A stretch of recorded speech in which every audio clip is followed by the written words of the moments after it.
The sort of thinking I go through is I will search almost like a scientist on an expedition.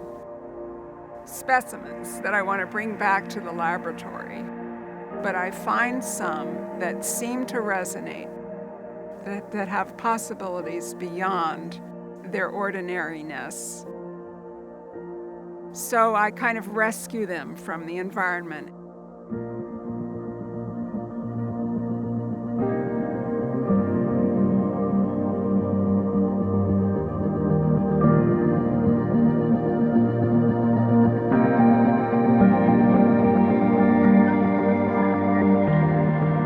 Your first impression of it is this all there is? You know, she's a minimalist. So she uses materials that are like very unassuming, very humble, and yet the more you think about it, the more you look at it, the more is there.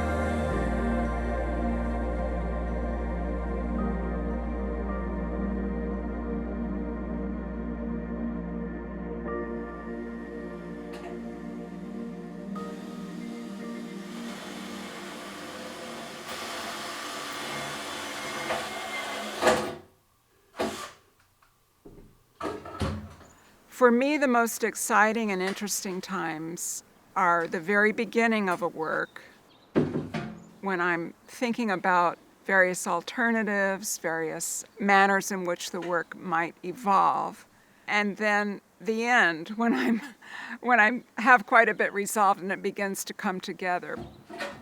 But in between, there often are times of confusion, or I feel that I've lost my way, maybe it's not going to work. And certainly there are works that get pushed to the side of the studio that aren't going to happen. But that's less often now than it used to be, thankfully. Having that vision in my mind of what might happen is what sort of drives me to make, to build, to produce. And it's part of our nature. I want to make something that is compelling visually. I don't make things that are deliberately complicated. I'm not playing a game with a viewer where I'm sort of trying to trick them into something or make it difficult when it doesn't need to be difficult. So I want clarity, but clarity doesn't mean that it isn't complex. I'm an object maker. Manipulating stuff, which is often kind of obdurate, you know, it wants to sort of push you back. It doesn't want to cooperate. It's not unlike that sense that we have in Christianity of the nature of our rebellion against God. I feel like the material is rebelling against me often, you know, and I'm trying to push it into some shape. There's a sense of often having to surrender to it and allow it to be what it sort of wants to be in its ordinary nature. For instance, this piece is corrugated plastic roofing material. Purchased all the colors available, and I've just cut it and arranged it like a Gothic window, kind of created a model of a cathedral, from light to dark or dark to light.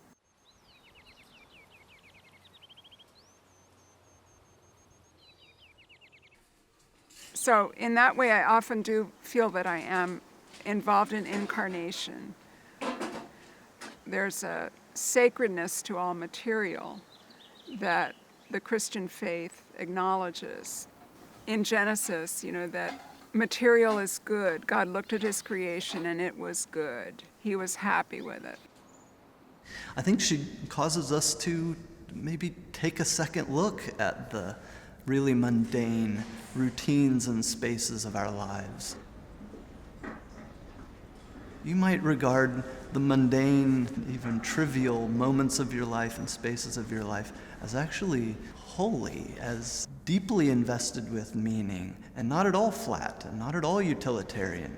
There are different ways to read the meaning of everyday life. Oh, look at this great one.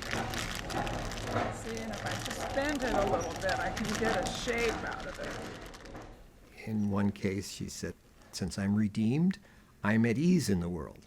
So I'm comfortable with the things that I use and that I put into my work. That would look great somehow. Rather than trying to make them into sacred objects, what she's saying is, in a certain sense, they are already sacred. They are already sacramental. Those are fantastic. I don't have to make them sacramental. They are. I call it beautiful, but I know it's not beautiful in a classical sense. It's more beauty in the sense of discovering some inherent quality that's natural to this unnatural thing.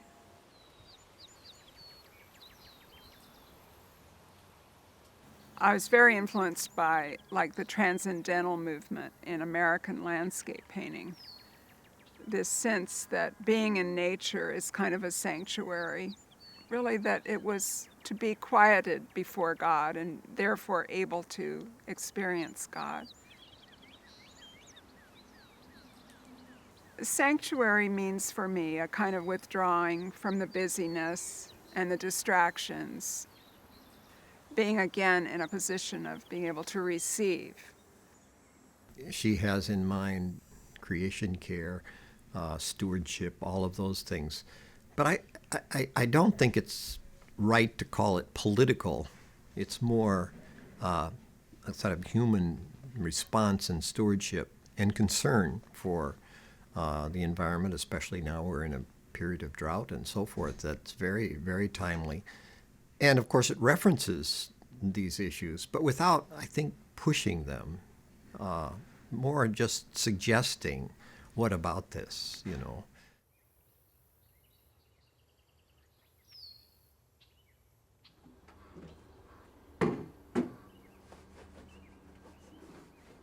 We expect artists to come up with something that is entirely original. The idea of uniqueness, originality, is actually kind of weighs heavily on the minds of artists. I think that I'm much more productive if I try to keep my feet on the ground and not forget that I'm responding to what already exists. God creates out of nothing. So he made all that exists out of nothing. Artists create out of something. We make out of what already is available to us here. You're in dialogue with what got made before you arrived on the planet. I don't make a lot of messy, drippy art. My particular practice is very careful with what the material will do naturally. For instance, when I made the piece with the rain downspouts, I bought every sort of component I could find, and then I began to put them in every sort of position I could contrive. It took on a life of its own, an energy out of its essence, rather than me laying on top of it my creative vision. I had metaphors inherent to the rain downspout, the idea of the hydra, the monster, the water snake, sort of a problem you can't quite control.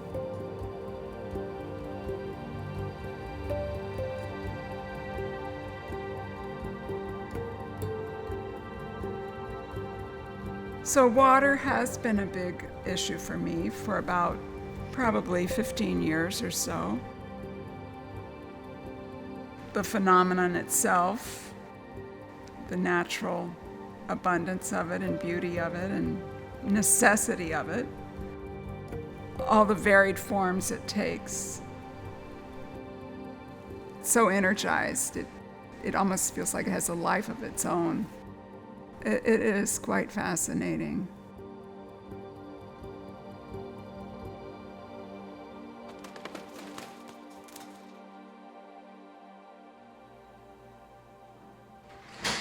Joe?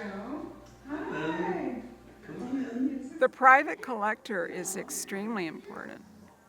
It's not only the fact that the work sells, like you could maybe sell a lot of work, a lot of art, But who do you sell the work to? It's really a view. I mean, a piece of art to look at. What you hope for is that you would place, they don't even call it selling, it's placing the work in a collection that has a serious desire on the part of the one who acquired it, the collector, to have visibility for his or her collection, as opposed to people who just want something nifty over their couch.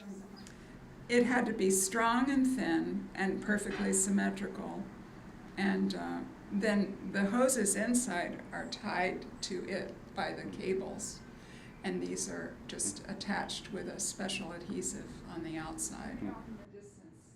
I'm not the first one to say this, but the role of the collector is sort of the guardian of culture. Whomever the collector supports, that's a way to sort of vote for what you want to have staying power in the culture. The collector's role is a powerful one.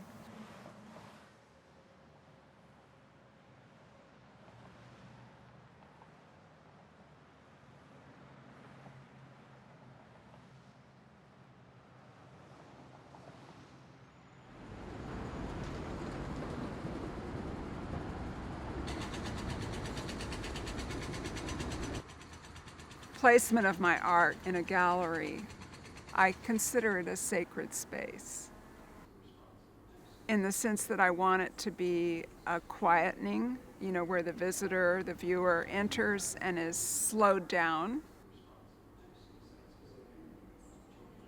My work, as I said, is static and still. Before you begin to see the things that I'm wanting the viewer to see, a quietness has to happen, a stillness. And then you're aware of yourself physically negotiating the space, moving through it, walking around a sculpture or seeing it from different angles. You're aware of yourself physically in a space. That's one of the things that sculpture does. And it doesn't reach a mass audience. It reaches an individual that's sort of quieted in a sense. And so I'm after that kind of slowing down, that observation that happens when you are still. We're in the middle of a group exhibition, and I'm talking a little bit about the piece I've contributed. And I am something of a control freak, but in this case, I just surrendered it to Carl and trusted his eye. And yes, I very much like how he's placed it. In my own studio, I did not hang it this high. I had it at the level one would normally engage with a painting, at eye level. The curator has placed it very high, and now I'm intrigued. I'm interested in viewers experiencing it this way. I got locked in to how I wanted to perceive it. Having a fresh view of that gave me something extra. It has more majesty, you might say, more engagement with the themes that I'm after. I think it reads well from a distance, and when you're up close to it, you're able to really look into the mouths of the spouts and see the delicate, lacy metalwork of the leaf catchers. You need to find folks that really appreciate that type of work and are willing to engage with it for an elongated time, which her work requires.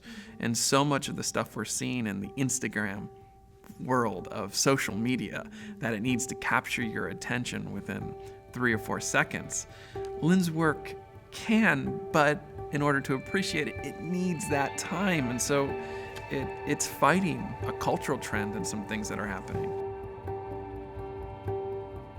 I think it's one of the biggest issues we have in our culture.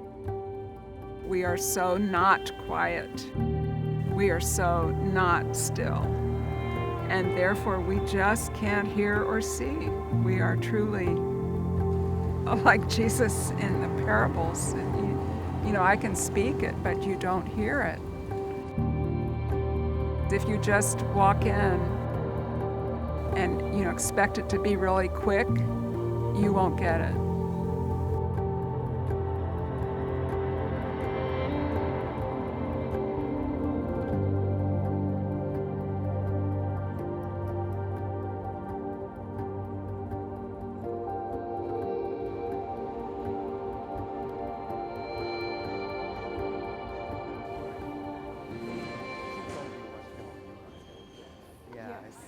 I love seeing Linnea's painting.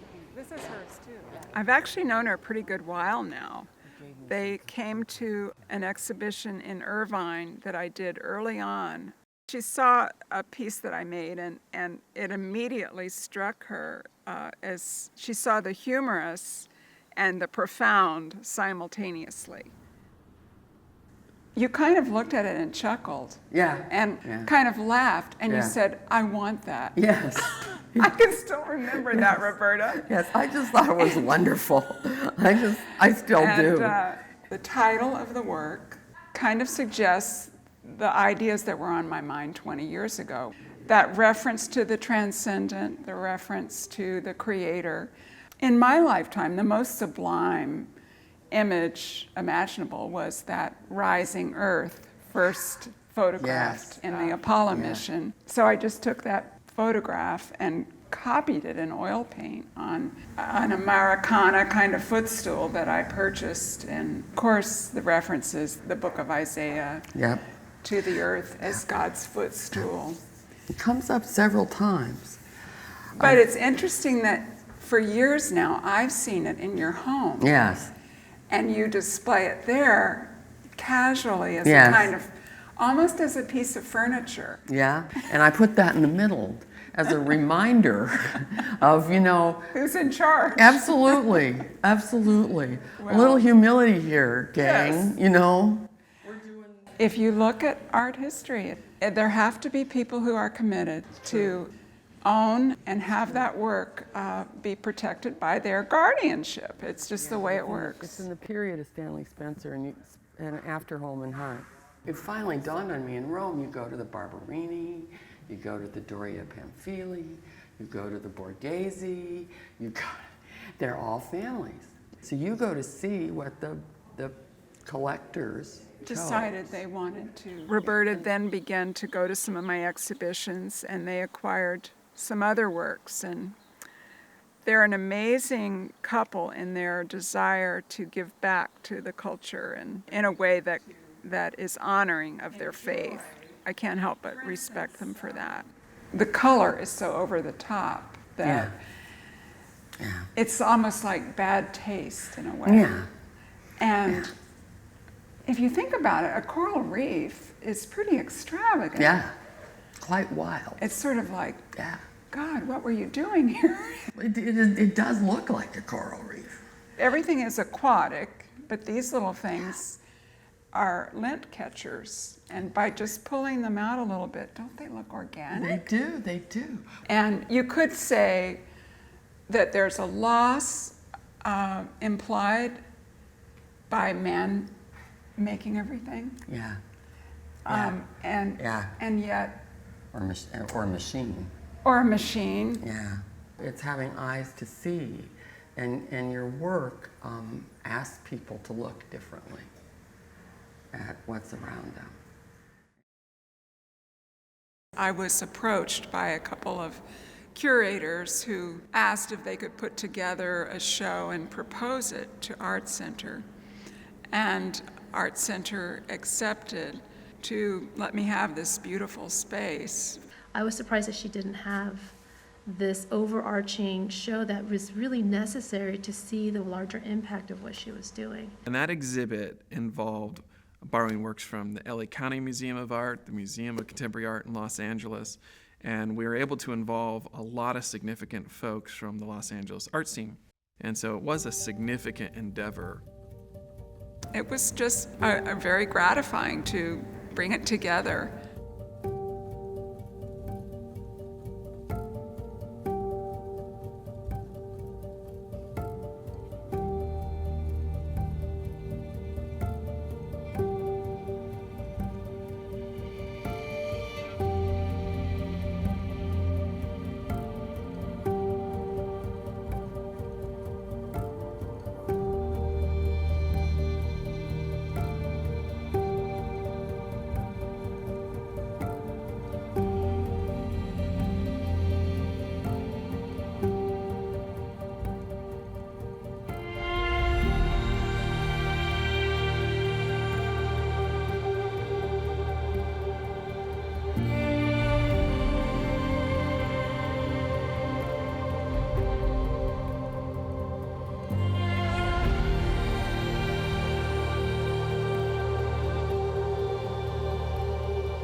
had this opportunity to create a form kind of descending over the viewer as they emerged into the main space that gives you a fresh experience.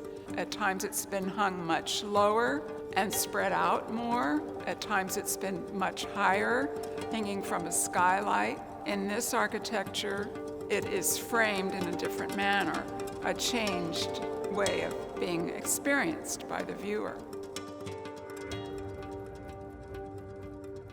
In a sense, the title connects the visual physicality of her work with the intellectual meaning. So it's the kind of integration of these two things. And of course, a lot of artists that are minimalists don't want to make that connection. They do want to say what you see is what you get. This is all there is. And she doesn't want to say that. She wants to say, this is what there is, but there's something more. The one called Designer's Choice. This is a pattern of man-made materials of cowhide and fake animal skins and things like that. Designer's choice, because the designer or humans designed these things, but the title also references, I think underneath there's, and he made all these things after their kind. She's referencing the created order, but also referencing what we do with it as co-creators or sub-creators. Do we really improve on what the creator has done? Or are we parasitic? What we do with it is parasitic. I love her work, Ray, that is comprised of 150 threads that extend from the ceiling, and then they're scotch taped to the floor. And so it looks from afar like a ray of light breaking in through the ceiling and shining on the floor because of the way the light catches on the scotch tape. I see in that work a transcendent beam of light that is full of all kinds of potential because it's made out of thread. Potential for mending, making, maybe writing in a broad sense. There was a piece called Breadline that was in a Los Angeles gallery in the early 1990s. Fresh bread across the whole floor. Breadline, of course, evokes standing in line, being homeless or not having enough to eat, and yet the piece itself gives evidence of plenty, all this bread and the smell and how good it smells. So she's dealing there with issues of plenty and scarcity, and that people can all say, hey, I can relate to that. But my work is it's not full of a dark angst. It's actually sort of in the middle, where I recognize the loss, but I acknowledge many reasons why I need to celebrate. I have much more of an embedded longing, I think, in the work, longing for what I am anxious about losing in a world that seems overused and so immersed in human development that a lot of what is natural, we will not have access to that. I was involved in a project with Caltech that involved science and art and the ways that they perceive what exists in nature. It was just fascinating to see the awe of these scientists who are receiving images now from so far off into the cosmos, and they're just stunned by what they're seeing. It's way more than you could ever imagine. There's a passion on their part, too, to respond to it, but the knowledge that they want of it has to be grounded in just what they can see. The knowledge that a poet or an artist or a philosopher, a Christian thinker, involves what we see and other levels of understanding and knowledge. That's what makes art really fascinating to me. The piece behind me, that is the lampshades on the wall, those are from 9 different collections. And then I had the idea, well, I would make a new installation in the form of a constellation.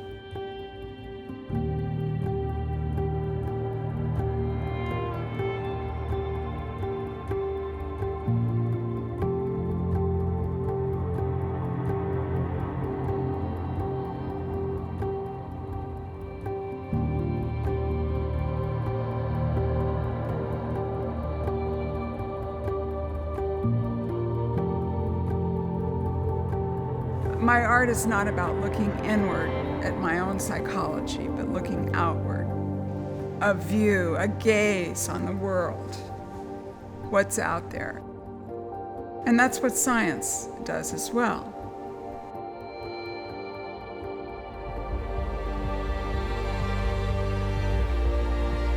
Why can't you be analytical and poetic?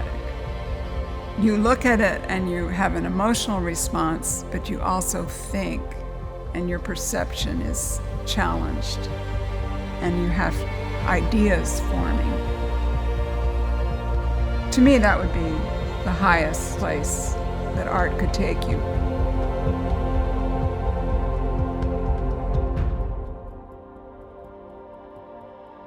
It's nice to have you here. Can't wait to see what you have. So, But this is a new piece. yeah. So it hasn't been seen yet. Okay. And it's not unlike other careers in the sense that you plan and imagine and work toward a higher level of achievement and a larger audience as you progress. And you hope that steps will open up and lead to other steps. Ah, I like this. This is even better.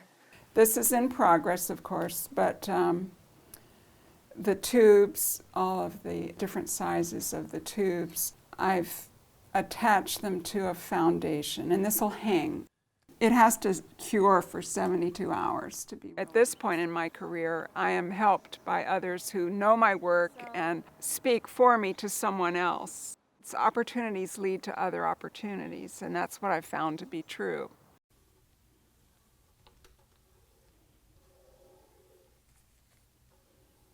I kind of decided this next exhibition that I would do more painting.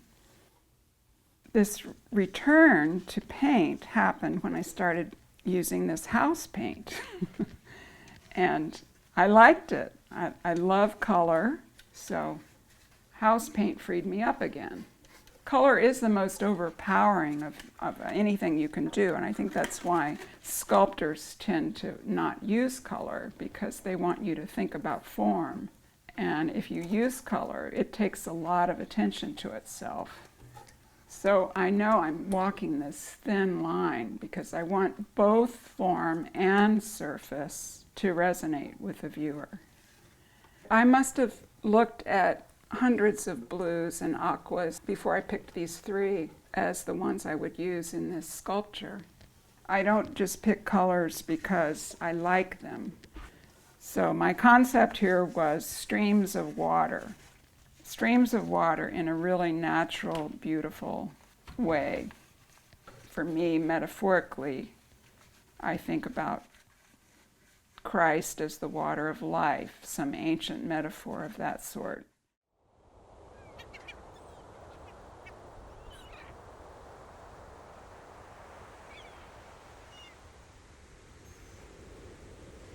Here we are in the home of Fred and Carla Sands, who have a really marvelous collection, and I'm so pleased to be included. What an amazing location to have work that relates to a crashing wave. And here the home opens up on the Pacific Ocean, just beautiful. The natural world, the phenomena that impress me and inspire me are right here in the same location. The waves that I have made, he has two of them, and after a few years of working with the hoses, I began to find just amazing colors and patterns, and so shopping sort of became a part of the art making itself. And this includes a lot of the greens and blues and patterns that I was able to manipulate in this simple form as a crashing wave. So from a larger scale piece, I go to a miniature piece. I like that it's just a part of his furnishing. And I also really, as an artist, like the opportunity of addressing a very grand monumental theme in something miniature and precious. And it's sort of a question I ask myself. Can I have a kind of reference to power and monumentality and grandeur but have something be, in this case, miniature and very small in scale. So I just made a crashing wave out of the little plastic hoses. And in this case, they're filled with pigment. The form is of a larger crashing wave on a typical iconic swimming pool shape. I like the idea that here it can be experienced from all these different angles, which is what you want from a three-dimensional work. It's a thrill for the artist to see how a collector lives with their work. And being in the home of someone who takes art seriously and obviously loves living with it is an exciting thing for the artist to experience. I want to have dialogue with the art that's gone on before I arrived on the planet. And the piece that really inspires these wave pieces is from the 1800s, Hokusai's image of the great wave. And a lot of that sublime beauty is what I would like to have happen in my artwork.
We started to put in a drought-tolerant garden here, and I thought, perfect, I'll put my water feature in this environment. Let's see, 6, 7, 5, let's see, was that 5? 4. Okay. Outdoors, it has a meaning that is more fully appropriate to my inspiration because I've titled it Water Feature. In California, in particular, where we have no water, we tend to make elaborate water features in our landscapes, in our gardens. So this is my water feature with no water, trying to point out our need to conserve. I like these individual pieces too. You know, there's just so much I could do with these shapes. I'm inspired to do a whole bunch of different things with them. Isn't this one cool all by itself? I like that one. A sculptor has to constantly think about balance and weight. You cannot defy gravity. And I love how this one so beautifully is stabilized with the form of it. It's been out here for about 2 months, so I'm going to carry it over and wash it down and clean it good, and then it'll be wrapped up and taken to the gallery and reinstalled there in a couple weeks. Making sculpture is so physical. It reminds you of your mortality, your vulnerability, your physical inadequacy. Paul Virilio is one of my favorite writers. He talks about the aesthetics of disappearance, how the internet, it takes away our sense of physicality, our sense of being present in real time and space, in geography. And I think in many ways I want my sculpture to be a reminder of physicality, a reminder that we still live life in bodies, and remind you of your transience. Something different happens when you work alone. It becomes almost, I want to say, spiritual in a sense, because you don't communicate with anyone except, in my case, God and nature. How's that for an installation? Yeah, I like that.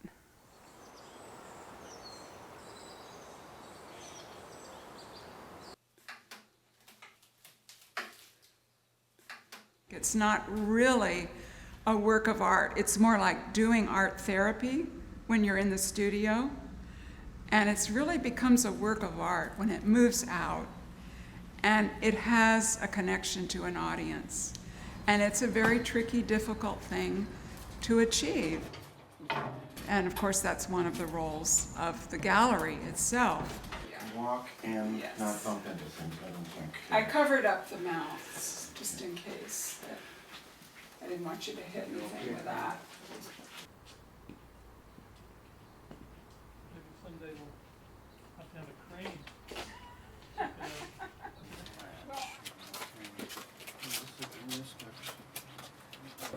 Yeah, toward the front and then down. Okay, It so kind of goes like this. that's the base.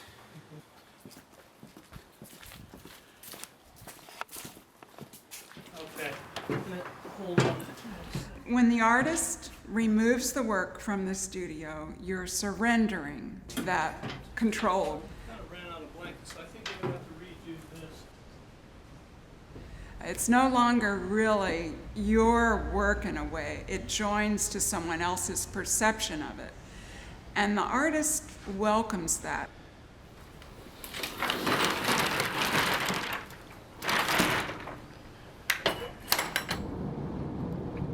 There's something exhilarating about kind of losing your control.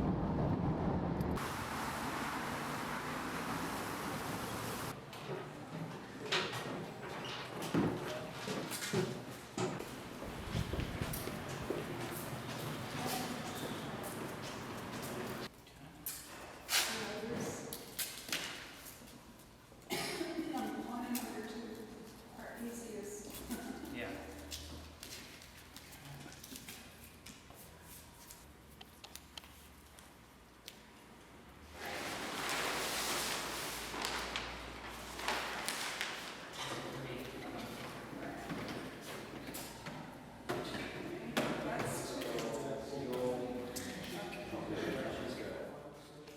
When I first started to make this piece, I visualized it as all being attached to each other.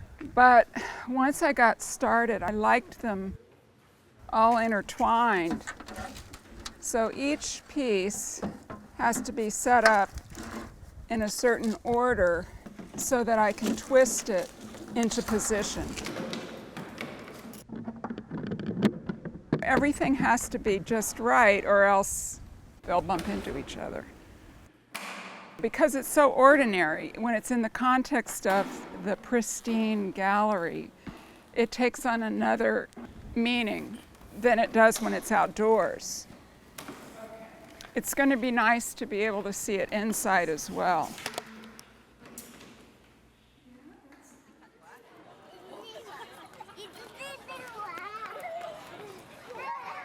Chris Burden, as he worked on that urban light piece, he said that he began to think of himself as making something that might be around 1,000 years from now.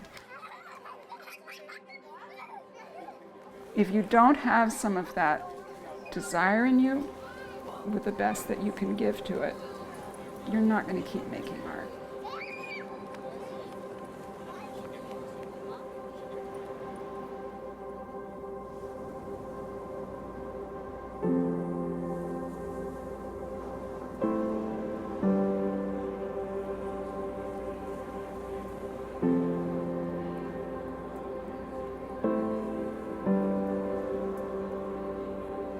I would like to contribute something that someone might look at a long time after me and have some inkling of what it was like to be walking around on the planet at this time, being interested and engaged and concerned with the things that I think about.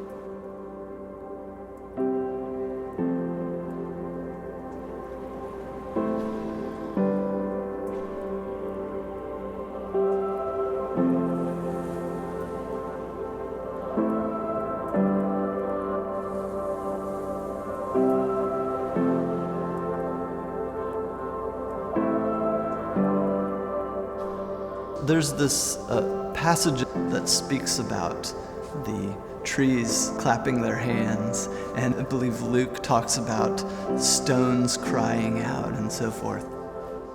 There's this notion that the world is full of vocalizations, full of speech, even if it's speech that's not normally heard, that we're not attuned to, that we don't have ears for. She's also pointing to those things as vocalizations. Can't you hear your street crying out? Can't you hear your roof and your backyard patio, your rain gutters singing, clapping their hands?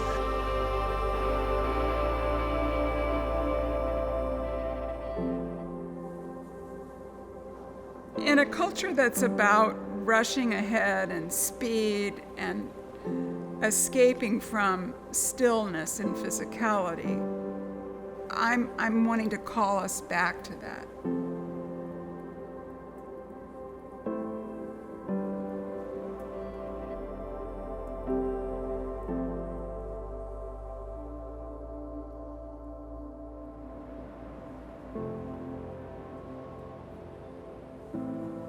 Stillness and that static quality of being alone with an object, with nature, just walking out and being silently and quietly at the beach and letting that ocean speak to me.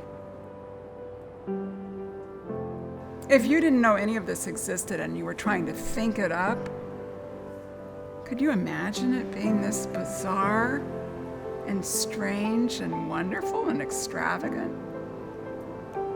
It's just way over the top. The world is already fascinating enough for me. I don't have to add more fascination to it.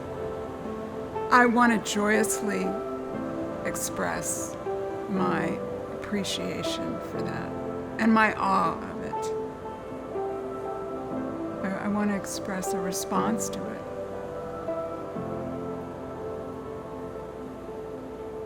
I better get back to the studio. I've got lots to do.